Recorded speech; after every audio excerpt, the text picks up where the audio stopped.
More than 100 years after his death, Tchaikovsky remains a giant among classical composers. But behind the music was a man with a secret inner life.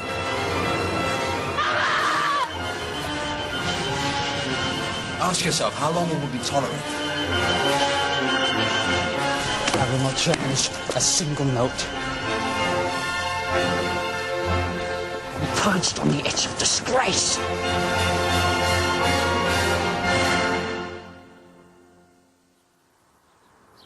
Before his untimely death at the age of 53, Pyotr Ilyich Tchaikovsky had become one of the most popular composers the world had ever known. His works, from Swan Lake to Sleeping Beauty, Eugene Onegin to the Pathetique Symphony, were the expression of 19th century Russian Romanticism. His music was loved across the globe. But over the years, Tchaikovsky has suffered the cruel irony of becoming far too popular to be taken seriously. Too often, he's dismissed as a cheap sentimentalist. Well, I think he deserves better than that. It's time to set the record straight.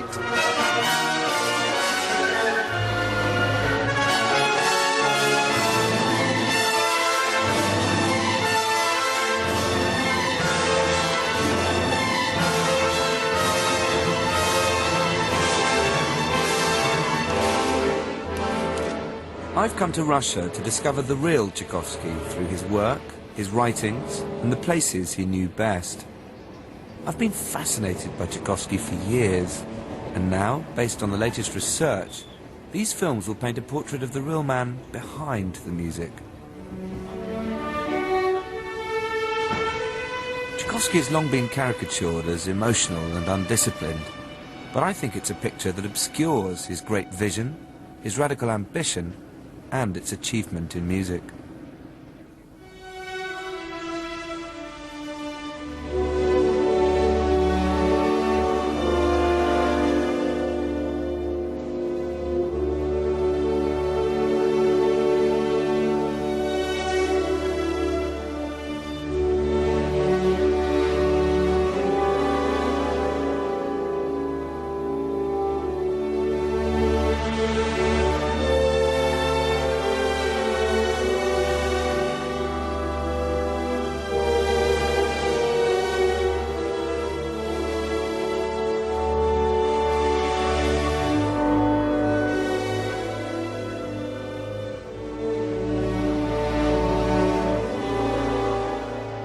This is Tchaikovsky's Sixth Symphony, the Pathetique.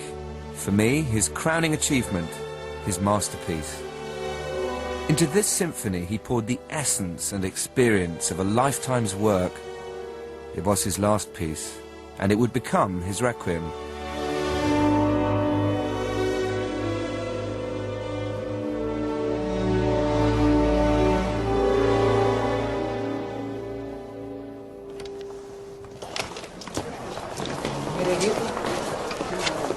I shall not be surprised if this symphony is torn to pieces. That's ridiculous. Well, I'm in love with it. Can't we find a cab to your apartment?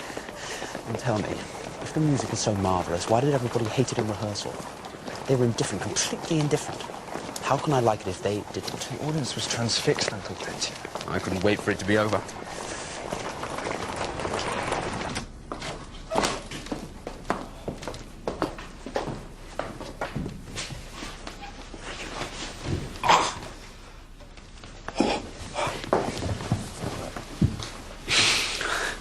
My stomach will be the end of me. You've twisted yourself with this symphony. Do you have any mineral water here? Fetch me some mineral water, please. And no, Modeste, it is not the music. Just the same old trouble.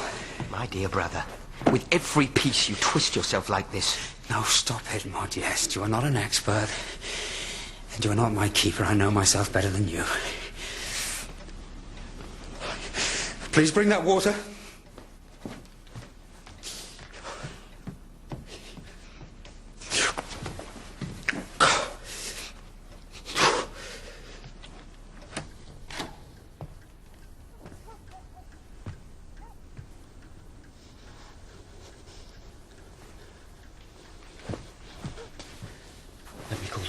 And I cannot see you suffer like this.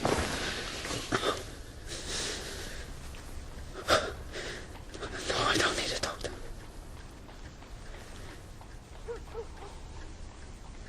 Tchaikovsky could not know it, but within 9 days he would be dead.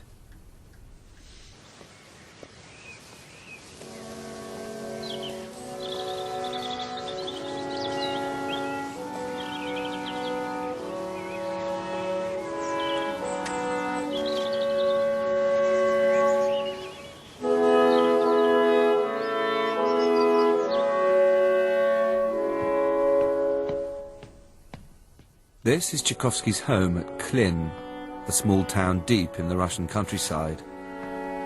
The house is now a museum preserved just as the composer left it, before conducting the premiere of the Pathetique Symphony in St. Petersburg.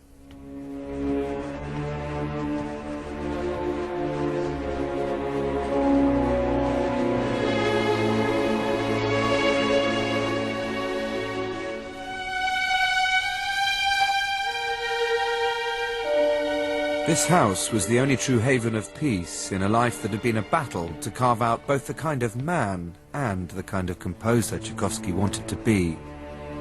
Coming to this place is for me a unique moment.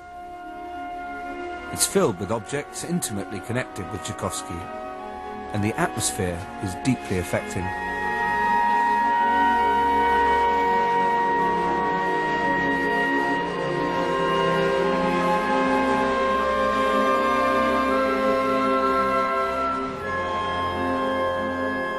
Tchaikovsky recorded every detail of his life in more than 5,000 letters and several volumes of diaries archived here at Klin. But after his death, much of the truth about him was deliberately suppressed. This house is the key to understanding the man, his obsessions and neuroses, his passionate love affairs and bitter disappointments. Everything is here.